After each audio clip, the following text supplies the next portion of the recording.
2 semaines avant notre mariage, ma fiancée me fixe droit dans les yeux et dit « Je t'aime, mais j'aime encore mon ex ». Et à cet instant précis, j'ai compris que tout ce qu'on avait construit tenait sur une ficelle mouillée. Je m'appelle Adrien, 32 ans, cadre dans une boîte de logistique à Ivry, du genre à payer mes impôts en avance et à répondre aux mails du syndic avant même qu'ils aient fini d'être agaçants. Avec Clara, on était ensemble depuis 6 ans. 6 années de RERC, de dimanche Ikea à Thiaïs, de vacances à Biarritz où elle faisait des stories simple life, alors qu'on était coincé derrière une poussette qui avait décidé de vivre sur la promenade. On habitait un 3 pièces à Charenton. Pas immense, mais propre, avec une cuisine trop petite et un canapé qu'on avait choisi ensemble chez Habitat. Le fameux canapé écru, qui devient gris culpabilité. Dès que tu invites des gens, le mariage devait être énorme. La version française de l'excès poli, salle à Nogent, traiteur, DJ, photobooth, liste d'invités si longue que même la CAF aurait demandé des justificatifs. Sa mère avait déjà réservé une coiffeuse. Son père m'appelait mon gendre, avec l'enthousiasme d'un homme qui n'avait jamais eu d'avis sur rien. Et moi, comme un imbécile fonctionnel, j'avais tout sécurisé. Rendez-vous à la banque pour le prêt, devis du notaire pour le régime matrimonial, mutuelle à deux, même une demande de congé bétonné, parce que je croyais que l'amour, c'était aussi de la gestion de projet. Et ce soir-là, juste avant la catastrophe, j'étais rentré avec une baguette tradition et des éclairs au chocolat de la boulangerie. En bas, je me disais, ce week-end, on ira déposer les derniers acomptes. On relira le contrat du traiteur. On fera semblant de choisir entre 2 couleurs de serviettes, la grande passion française, choisir un beige plutôt qu'un autre beige. Clara était assise à la table. Pas de musique, pas de bougie, pas son rire habituel. Elle triturait son bracelet, celui que je lui avais offert à Noël. Et ça, c'était déjà un signe. Quand Clara devient silencieuse, c'est soit une migraine, soit une bombe. Elle a levé la tête, respiration courte, et elle a lâché la phrase, sans détour, comme on annonce un retard de train. Adrien, je dois te dire quelque chose. Je l'ai regardé, j'ai posé le sac, j'ai attendu. Je me suis même surpris à penser, allez, c'est quoi? Elle veut changer de salle. Elle veut ajouter 20 invités. Elle veut un mariage vegan. J'étais prêt à négocier. Puis elle a dit, je suis allé voir Maxime, hier, et je crois que je l'aime encore. J'ai senti mon corps faire un truc étrange, un mélange de froid dans le dos et de calme dans la tête. Le genre de calme qui précède les grandes décisions ou les grosses conneries. Maxime, l'ex, celui dont le nom revenait parfois comme une poussière qu'on n'arrive pas à enlever, jamais frontalement, toujours en anecdote. Maxime adorait ce resto. Maxime disait ça aussi. Moi je faisais le mec moderne, l'homme sûr. Je répondais avec un sourire. Ah oui, intéressant. Alors que dans ma poitrine, ça notait tout dans un petit carnet noir. Clara a continué. Comme si elle récitait une confession apprise, il m'a écrit. On a pris un café. Et après, je ne sais pas. Je me suis sentie vivante. Vivante. J'ai failli rire. Parce que moi je croyais que la vie, c'était payer l'électricité à l'heure et trouver un bon contrat d'assurance habitation. Je l'ai fixé. J'ai demandé, tu me dis ça maintenant, à 2 semaines du mariage. Elle a hoché la tête, les yeux brillants. Pas de larmes qui tombent. Juste cette humidité d'actrice de téléfilm. Je ne veux pas te mentir. J'ai pensé. C'est vrai. Elle ne veut pas mentir. Elle veut juste tout casser, en restant honnête. C'est une élégance très française. Te planter un couteau, puis te proposer un Doliprane. J'ai respiré. 1 fois, 2 fois. J'ai senti mon orgueil se tenir droit comme un soldat. Et j'ai dit, très calmement, alors va le rejoindre. Vraiment. Va le rejoindre. Elle a ouvert la bouche. Surprise. Comme si elle attendait que je négocie. Que je me batte, que je me ridiculise. Mais je me suis levé. J'ai tiré la chaise sans bruit. J'ai pris mon téléphone. J'ai envoyé un message au DJ. Urgence, rappelle-moi. Puis j'ai regardé Clara. Je suis désolé que tu sois perdue. Mais moi, je ne vais pas épouser quelqu'un qui arrive déjà avec un fantôme dans la robe. Elle a essayé, Adrien. Ce n'est pas si simple. Et là, j'ai eu un sourire sec. Si, c'est simple. C'est juste douloureux. Je suis allé dans la chambre. J'ai attrapé une valise. Pas la grande, la moyenne. Celle des départs rapides. Et j'ai compris que le pire n'était pas sa phrase. Le pire, c'était le petit « ding » d'une notification WhatsApp qui est apparu sur son écran resté allumé. Un prénom, Maxime, et 2 mots qui m'ont donné envie de devenir très, très méthodique. Tu lui as dit, j'ai reposé la valise, j'ai regardé l'appartement, le canapé écru devenu gris culpabilité, les faire-part sur l'étagère, et j'ai su que cette histoire avait commencé bien avant ce soir. et que quelqu'un avait déjà pris de l'avance. Et moi, je déteste perdre à un jeu dont on ne m'a pas donné les règles. Alors j'ai fait ce que je fais toujours quand tout s'écroule. J'ai ouvert mon agenda et j'ai commencé à annuler notre futur. Un appel après l'autre, en découvrant au passage que certains avaient déjà entendu des rumeurs et que le scandale, à Paris, voyage plus vite que le métro un jour de grève. Et le premier appel, celui du traiteur, a changé la soirée d'une façon que je n'avais pas prévue. Parce qu'il m'a dit « Adrien, avant que tu parles, je dois te prévenir. Il y a eu un souci avec la compte. Un souci qui portait le nom de Clara. Et là, j'ai senti la ficelle mouillée se transformer en corde autour du cou, sans violence. Juste un fait, une réalité administrative, la pire des réalités. Et j'ai murmuré « Quel souci ?» Exactement. Tandis que derrière moi, Clara chuchotait « Adrien, attends, on peut parler. » Et moi, je me suis dit « Oui, on va parler. » Mais pas comme elle l'imagine. Pas du tout comme elle l'imagine. Le traiteur m'a sorti sa phrase, comme on annonce une panne de frigo. La compte a été modifiée. Adrien, il manque une partie. J'ai serré le téléphone. Modifié comment? Et pendant qu'il bafouillait, j'ai regardé Clara. Elle était debout près de la fenêtre, les mains jointes, le visage de quelqu'un qui veut être comprise, sans avoir à expliquer. Classique. J'ai dit au traiteur, envoyez-moi tout par mail. Facture, date, IBAN, tout. Et j'ai raccroché. Clara a tenté un petit pas. Adrien, j'ai levé la main. Doucement. Pas en mode autoritaire. En mode stop. On va faire simple. Je vais te poser des questions. Tu vas répondre. Sans poésie. Sans je sais pas. Sans c'était un moment. Elle a hoché la tête. Et moi je me suis surpris à être froid. Pas méchant. Froid. Comme ces halls d'immeubles où le chauffage collectif n'a jamais été voté par le syndic. Première question. La compte du traiteur. Tu l'as touchée. Elle a blêmi. Quoi? Non. Enfin, c'est compliqué. Et j'ai souri. Mon sourire de rendez-vous bancaire. Celui qui dit « Tu vas regretter de me faire perdre du temps. Tu sais que j'ai déjà demandé au traiteur de m'envoyer les preuves. » Hein? Elle a avalé sa salive. J'ai déplacé une partie sur mon compte. Temporairement. Parce que Maxime avait un souci. Un souci. J'ai répété. Comme si je goûtais le mot. Et là, dans ma tête, les petits carnets noirs se sont ouverts. Maxime, ce mec n'était pas un fantôme. C'était une main dans notre caisse. Clara a enchaîné. C'était une avance. Il allait me rembourser. Il devait payer un truc urgent, une caution, et je ne voulais pas t'inquiéter. J'ai posé mes coudes sur la table. Tu as pris l'argent du mariage, pour aider ton ex, et tu pensais qu'on allait se marier quand même. Elle a eu un geste d'exaspération, comme si j'étais lent. Je ne pensais pas que ça irait si loin. J'ai eu une envie très brève de rire. Voilà le problème. Clara ne pense jamais que ça va loin. Elle pense que tout reste dans la zone floue où les conséquences n'existent pas. Je me suis levé, j'ai ouvert le tiroir où on rangeait tous les papiers. Contrat, devis, dossier mariage. J'ai pris la chemise verte. J'ai sorti l'invitation. Nos prénoms en doré. Adrien et Clara. 14 juin. J'ai posé ça devant elle. Et j'ai dit, si tu veux être libre, sois libre. Mais tu ne te sers pas de moi comme d'un distributeur automatique. Elle a soufflé. Tu dramatises. Et là, j'ai senti le dernier fil se rompre. Pas un cri, pas une scène, juste un clic. Tu sais ce qui est dramatique, Clara, c'est que tu me dis ça, et que tu arrives encore à me faire passer pour le mec rigide, alors que toi tu joues à la loterie avec nos vies. Elle a commencé à pleurer, enfin, quelques larmes, ce qui en France vaut un aveu. Je t'aime, Adrien. C'est juste que Maxime, c'est différent. Différent. Oui, comme une intoxication alimentaire. C'est très intense. Et ça finit toujours mal. J'ai pris ma veste. Je suis sorti sans claquer la porte.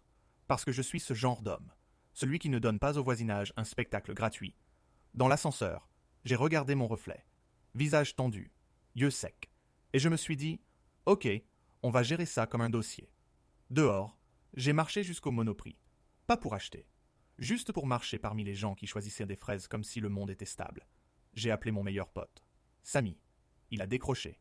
Et dès qu'il a entendu ma voix, il a dit « Ah merde, qu'est-ce qu'elle a fait ?» Qu'est-ce qu'elle a fait m'a piqué. Tu savais? J'ai demandé. Et il a hésité. 2 secondes. Celles qui ruinent une amitié, si tu ne les gères pas bien. Il a dit « J'avais des doutes. Je l'ai vu 2 fois près de République. Avec un type. Je n'étais pas sûr. Je ne voulais pas t'empoisonner la tête. J'ai inspiré. Ok. J'ai dit « Je vais annuler le mariage. » Il a répondu Viens chez moi. J'ai dit non. Pas ce soir. Ce soir, je dois faire le tour des prestats. Sinon, je vais me réveiller demain avec une facture et une humiliation.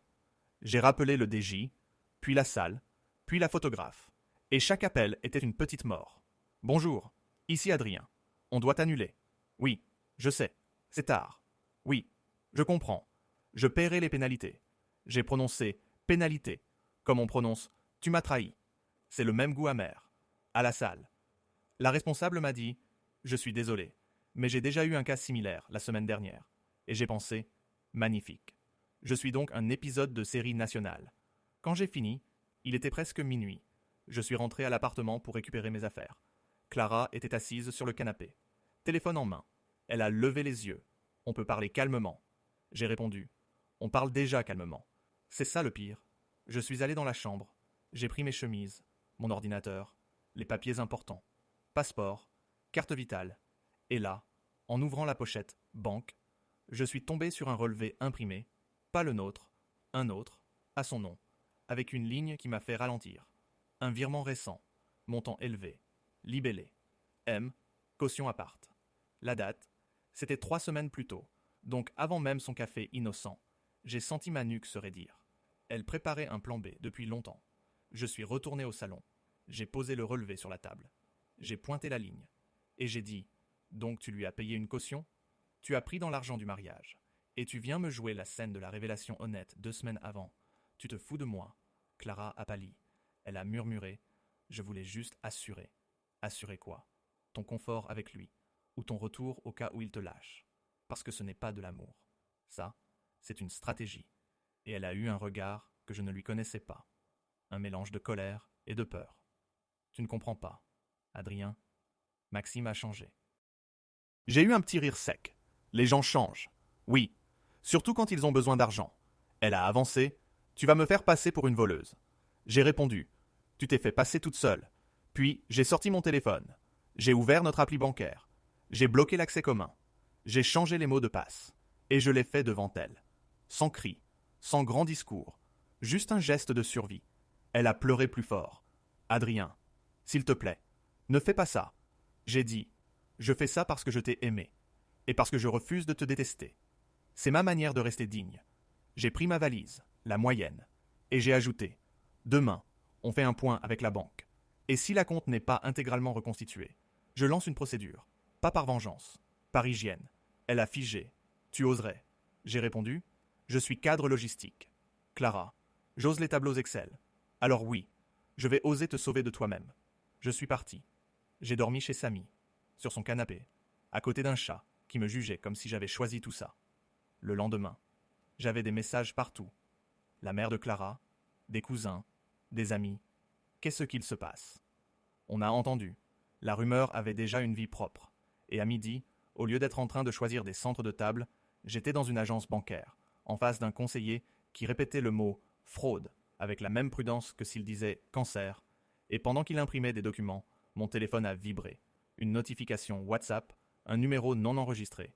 Mais je connaissais la photo, un visage un peu trop sûr de lui, Maxime, et son message était simple, presque amical. « Adrien, on doit parler. C'est un malentendu. » Et là, j'ai compris que le prochain coup allait venir de lui, pas d'elle, et qu'il allait essayer de me vendre sa version, comme un commercial en fin de trimestre. Sauf que moi, j'avais déjà signé mon désabonnement. Et pourtant, malgré tout, j'ai répondu. Une seule phrase. Très bien. Demain, 18h. Au café en bas de chez moi. Parce que j'avais besoin de le regarder dans les yeux. Pas pour me battre. Pour vérifier à quel point il était capable de mentir. Et surtout, pour comprendre ce qu'il avait réellement pris. Pas seulement de l'argent, mais de mon histoire entière. Le lendemain à 18h, j'étais au café en bas. Celui où le serveur t'appelle « chef », même si tu as l'air d'un type qui a perdu sa colonne vertébrale dans un RER. J'avais choisi une table près de la vitre. Pas pour faire cinéma, pour avoir une sortie. Réflexe de mec qui a trop fait de réunions tendues. Maxime est arrivé en retard, évidemment. L'assurance de ceux qui pensent que le monde attend. Blouson trop neuf, sourire calibré, et ce regard qui glisse sur toi comme sur une facture, il s'est assis sans demander. « Adrien, merci d'être là. » J'ai répondu « Je ne suis pas là pour toi. Je suis là pour clarifier ce que tu as pris. » Il a fait un petit rire. Direct. « Ok, j'aime bien. Tu es carré. » Clara m'avait dit « Voilà, on y était. Clara lui avait déjà vendu mon portrait. L'homme fiable, celui qu'on peut tordre sans qu'il casse trop fort. Maxime a sorti son téléphone, comme s'il allait me montrer une vidéo de chat pour détendre l'atmosphère. Écoute, il y a eu des mouvements d'argent. Oui, mais c'était temporaire. Je n'ai pas pris. Clara m'a aidé. C'est différent. J'ai posé ma tasse. J'ai dit non, ce n'est pas différent. L'argent d'un mariage. Ce n'est pas une cagnotte pour ex en difficulté. Il a levé les mains. Calme. On n'est pas des criminels. Adrien, on parle de quoi? Quelques milliers. Tu vas pas ruiner sa vie pour ça. Et c'est là que j'ai vu son angle. Me culpabiliser. Me faire passer pour le méchant. Toujours le même scénario. J'ai penché la tête. Tu veux parler de ruiner une vie? Toi, le mec qui revient juste avant le mariage, qui demande une caution et qui laisse Clara gérer les dégâts. Il a serré la mâchoire. Elle t'a dit ça. Il y a des choses que tu ne sais pas. Bien sûr. J'ai dit, raconte. Il a pris une inspiration, théâtrale. Clara et moi. On ne s'est jamais vraiment quittés. On s'est éloignés. Mais on s'est toujours retrouvés. Elle a paniqué avec ce mariage. Elle s'est sentie piégée dans un truc trop sérieux. Et elle est venue vers moi, parce qu'avec moi elle respire. J'ai hoché la tête. Donc tu es son inhalateur, mais aussi son distributeur de problèmes. Il a voulu sourire, mais ça n'a pas pris. Tu la juges. Adrien, tu l'as mise dans une vie plan-plan. Le RER, le syndic, les devis. Tu crois que ça fait rêver? J'ai répondu, ça fait peut-être pas rêver, mais ça fait manger. Et ça évite d'emprunter de l'argent aux gens qu'on trahit. Il s'est penché, plus sec. Tu veux quoi? Un remboursement? Je vais te rembourser. Et on oublie. J'ai dit, je veux le remboursement. Oui, et je veux aussi comprendre pourquoi tu m'écris malentendu. Alors que tu as parfaitement compris ce que tu faisais, Maxime a sorti une enveloppe. Une enveloppe. Carrément. Il a glissé ça sur la table. Dedans, des billets. Pas assez pour tout, mais assez pour jouer le mec honorable. J'ai pas tout là, mais je te donne déjà ça. Clara me donnera le reste. J'ai senti une chaleur froide monter. Clara me donnera le reste. Donc il comptait encore sur elle, sur notre compte, sur notre passé. J'ai poussé l'enveloppe du bout des doigts. Garde ça. Je ne touche pas à tes billets de scène. Tu feras un virement, avec un libellé clair et une date. Sinon ce sera simple. Je porte plainte. Il a lâché. Putain, tu es vraiment un robot. Et j'ai répondu. Merci. C'est exactement ce qui me sauve. Il s'est redressé. Tu crois que tu la protèges en faisant ça? Tu vas la détruire. J'ai dit non. Je la protège en la laissant vivre ses choix, sans moi comme amortisseur. Et là, Maxime a eu ce petit mouvement, presque imperceptible. Celui des gens qui n'aiment pas perdre leurs jouets. Écoute, Adrien, si tu veux jouer au dur, va-y, mais tu ne sais pas tout. Et il a lâché la bombe comme s'il lâchait un pourboire. Clara t'a pas seulement aidé pour une caution. Elle a signé un truc pour moi. Un truc qui va te faire plaisir. Je l'ai regardé. Immobile, quoi. Il a souri. Un sourire sale. Elle s'est portée garante. Pour un prêt. À mon nom. Enfin, à notre nom. J'ai senti mon cerveau ralentir. Puis accélérer. La caution.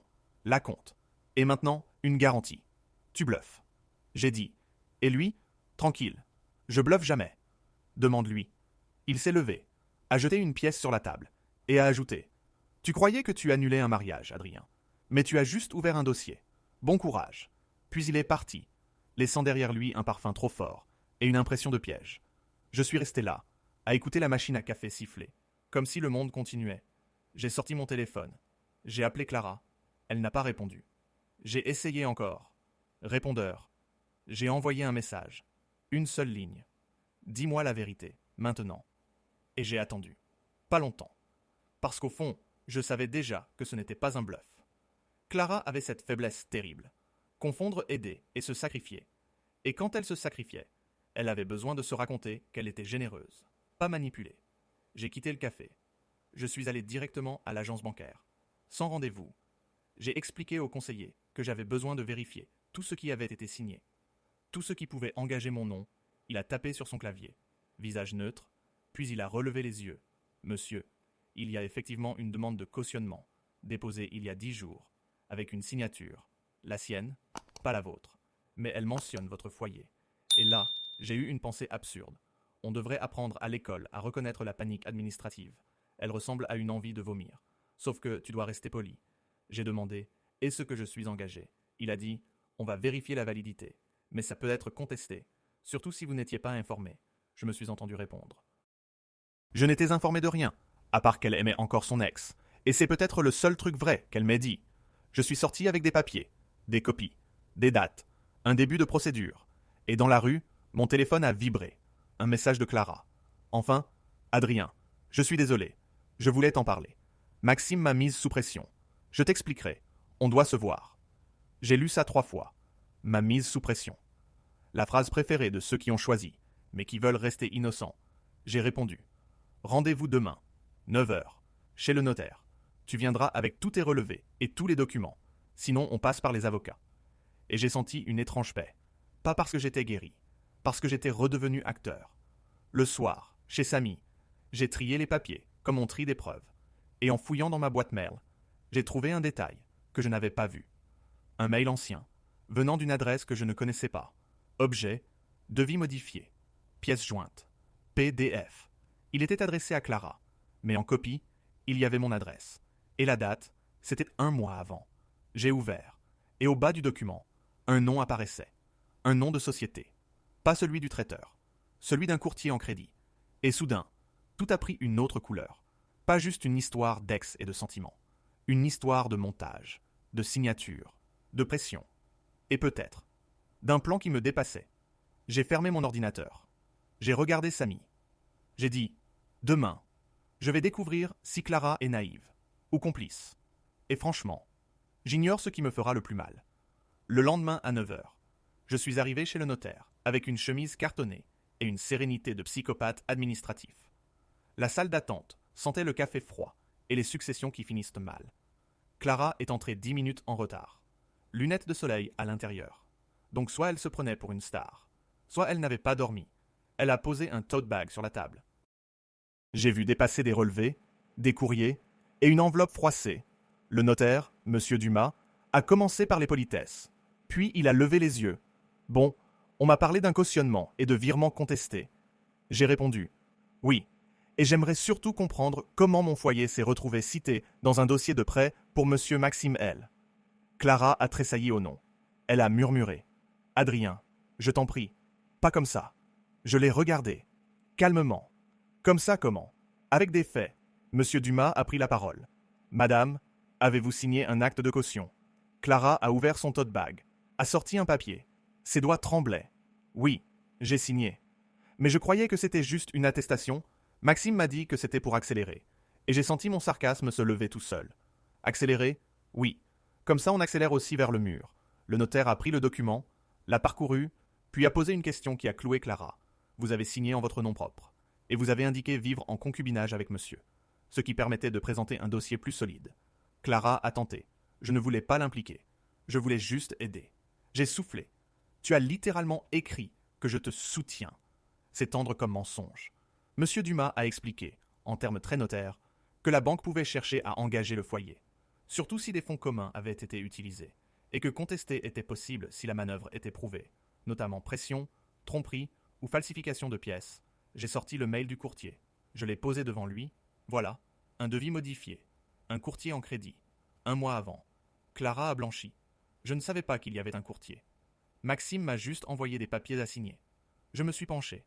Clara, tu signes des papiers, juste comme ça. Tu as 30 ans, pas 12. Elle a levé les yeux vers moi. Enfin, des larmes vraies. Je te jure que j'ai paniqué. Je savais que tu allais dire non. Et je voulais régler ça avant le mariage. Avant le mariage. Le mot a tourné dans la pièce, comme une mouche. Monsieur Dumas a demandé. Régler quoi? Exactement. Clara a hésité. Puis elle a lâché. Maxime m'a dit que si je l'aidais pas, il enverrait à Adrien des captures, des messages, tout ce qu'on s'est dit depuis des mois. Et il m'a dit qu'il ferait tout pour me faire passer pour une sale. J'ai eu un petit rire sans joie. Donc tu as préféré me faire passer pour un guichet. C'est plus élégant. Elle a sangloté. Je voulais gagner du temps. Je pensais qu'après le mariage, on repartirait à zéro. Là, j'ai senti une fatigue immense. La fatigue de comprendre que j'étais dans son plan, comme on est dans une assurance. Utile quand ça brûle. Monsieur Dumas a pris un ton ferme. Madame, si vous avez été victime de chantage, il faut déposer plainte, et nous pouvons rédiger une mise en demeure. J'ai hoché la tête. Très bien, mise en demeure. Plainte? Et séparation claire des comptes. Clara a levé la main. Adrien, s'il te plaît, je peux réparer. J'ai répondu. Tu peux réparer ta vie, pas la mienne. J'ai signé les papiers nécessaires pour protéger ce qui pouvait l'être. Puis j'ai demandé au notaire de faire constater que le mariage était annulé et que tout engagement commun devait être stoppé. En sortant, Clara m'a suivi dans le couloir. Adrien, je suis désolé. Je t'aime. J'ai respiré. Et j'ai dit, l'amour sans respect. C'est juste une mauvaise habitude. Et toi, tu es accro. Elle a eu un sursaut, comme si je venais de l'insulter. Puis elle a murmuré, Maxime m'a promis qu'on recommencerait. Qu'il avait changé? J'ai répondu, il a changé, oui. Il a appris à facturer sa comédie. Je suis parti sans me retourner. Et pendant des semaines, ça a été procédure. Courrier recommandé, rendez-vous banque, dépôt de plainte pour chantage, message d'amis qui choisissaient un camp comme on choisit un vin. La banque a fini par geler le dossier. Maxime a disparu comme un mauvais payeur. Clara a tenté de me revoir. J'ai tenu ma ligne. Droit, propre, douloureux. 1 an plus tard, j'avais reconstruit une routine. Une nouvelle relation aussi, moins spectaculaire, plus saine. Et un soir, en rentrant, j'ai vu une notification qui m'a glacé. Un message de Clara. Adrien, il faut qu'on parle. Je veux qu'on se remette ensemble. Avec juste après, un détail que je n'avais pas demandé. Une photo d'elle devant une porte inconnue. Et sur la boîte aux lettres, un nom. Maxime, barré au feutre noir. Et là, j'ai compris qu'elle venait de retomber exactement au même endroit. Sauf que cette fois, elle sonnait chez moi comme chez le dernier refuge. Et moi, j'avais déjà la main sur le bouton bloqué. Mais quelque chose dans cette photo me disait qu'elle n'était peut-être pas venue seule. J'ai fixé la photo. Le nom de Maxime, barré au feutre sur la boîte aux lettres. Et ce détail idiot, un coin d'enveloppe dépassé de son manteau. Un recommandé. J'ai senti mon calme revenir. Celui qui s'installe quand tu comprends que tu n'as plus rien à perdre. Clara a enchaîné. Je suis désolé.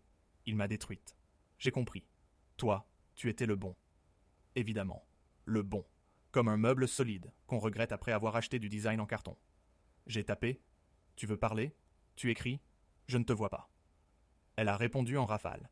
Qu'ils s'étaient remis ensemble. Qu'il avait tenu quelques mois. Qu'il avait replongé. Dette, mensonge, disparition. Qu'il l'avait quitté il y a 3 jours, puis revenu, puis requitté, la romance version porte qui claque, et au milieu, sa phrase. Il m'a laissé ça. Photo du recommandé, expéditeur, un cabinet de recouvrement. Mon nom apparaissait dans l'adresse. Pas comme destinataire, comme personne à contacter. J'ai eu un frisson sec. Voilà le twist. Même quand il la larguait, il essayait encore de me tirer par la manche. J'ai appelé mon conseiller bancaire, puis le notaire, puis j'ai envoyé un mail au cabinet. Toute dette ou démarche concernant Monsieur Maxime L. ne me concerne pas. Veuillez cesser d'utiliser mes coordonnées. Pièces jointes, dépôt de plainte, attestation de séparation. La bureaucratie, c'est moche, mais ça tue les parasites. Clara a rappelé en WhatsApp. J'ai laissé sonner, puis j'ai envoyé « Je te souhaite d'aller mieux, mais je ne redeviens pas ton plan B, ni ton paratonnerre. » Elle a répondu « Je suis devant ton immeuble. » Et là, j'ai souri, parce que la vie adore les tests de limite. Je suis descendu, pas par bravoure, par hygiène encore, dans le hall. Elle était là, visage épuisé, valise cabine, comme au premier soir, sauf que maintenant je savais lire le scénario. Elle a murmuré « Adrien, s'il te plaît. » J'ai posé mes clés sur le comptoir du gardien. J'ai dit au gardien « Bonsoir, monsieur René. » Et j'ai regardé Clara. « Tu ne montes pas. Tu ne rentres pas. Je peux appeler un VTC. Je peux appeler ta mère. Mais je ne t'héberge pas. » Elle a éclaté. « Tu n'as donc plus de cœur. » J'ai répondu. « J'en ai un, justement. Et je le protège. » Son téléphone a vibré.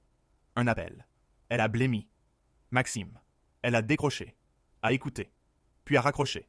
Et elle a lâché. Il veut récupérer ses papiers. J'ai eu un rire froid. Ses papiers. Tu veux dire ses menaces. J'ai sorti mon téléphone. J'ai bloqué Clara. Là, devant elle, sans cérémonie. Pas pour la punir. Pour fermer la porte. J'ai appelé la police. Pas pour faire un drame. Pour signaler un risque de harcèlement lié à la plainte. Monsieur René a tout entendu. Il a haussé les épaules. Paris. Hein? Clara a compris. Enfin, elle a reculé. Je suis remonté. J'ai retrouvé mon appartement. Ma nouvelle vie. Et sur mon écran, le silence. Un silence propre. Et pour la première fois depuis longtemps, je me suis dit que j'avais gagné. Pas contre Maxime. Pas contre Clara. Mais contre l'idée absurde qu'aimer, c'est tout accepter.